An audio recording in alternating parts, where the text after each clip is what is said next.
Hello viewers, నమస్తే అండి. మా ఛానల్కి స్వాగతం అండి. చూస్తున్నారు కదండి, బ్రింజల్స్ పీసెస్, పచ్చిమిర్చి, టమాటా, పెద్దలిపాయలు, కొత్తిమీర, పుదీనా అన్నీ వాష్ చేసి పీసెస్లా కట్ చేసి కుక్కర్లో యాడ్ చేసామండి. ఒక పెద్ద గరిటెడ్తో 1.5 గరిటెడ్ ఆయిల్ యాడ్ చేసామండి. ఉప్పు, పసుపు, కారం, అల్లం చిన్నులపాయల పేస్ట్, కొద్దిగా వాటర్ అన్నీ మిక్స్ చేసేసి ఇప్పుడు మనం కుక్ చేస్తున్నామండి. వెజిటబుల్ పీసెస్ని చూస్తున్నారు కదా. ఇక నెక్స్ట్ మనం పచ్చిపప్పుని 1 గంట ముందుగా నానబెట్టేసి చక్కగా కుక్ చేసామండి. చింతపండు అండి, కొద్దిగా చింతపండు నానబెట్టేసాము. ఇక మనం పచ్చిపప్పుని కుక్ చేసి ఈ విధంగా జార్లో చక్కగా మెత్తగా గ్రైండ్ చేసుకున్నామండి. ఈ విధంగా పేస్ట్ తయారైందండి.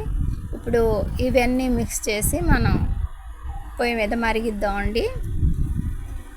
కూరగాయ పీసెస్ అన్నీ చక్కగా మెత్తగా ఉడికిపోయాక ఈ విధంగా చింతపండు పులుసు యాడ్ చేసి పచ్చిపప్పు పేస్టు, కూరగాయ పీసెస్ అన్నీ ఈ విధంగా మిక్స్ చేసేసి మరిగిస్తున్నామండి. దీన్ని కలియా అంటారండి. టేస్టీగా ఉంటుందండి. మామూలుగా రైస్లోకైనా పలావ్లోకైనా చాలా బాగుంటుందండి. మీరు ట్రై చేయండి వ్యూవర్స్. మా వీడియోని లైక్ చేయండి, షేర్ చేయండి viewers. Bibi Shafika Sona homely kitchen shorts అండి.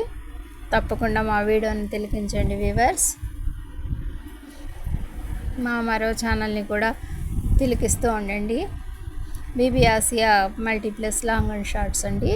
ఈ channel Bibi Shafika Sona homely kitchen shorts అండి. చూస్తున్నారు కదా, వెరీ సింపుల్ ప్రాసెస్తో మనం ఈ కలియాని తయారు చేసామండి.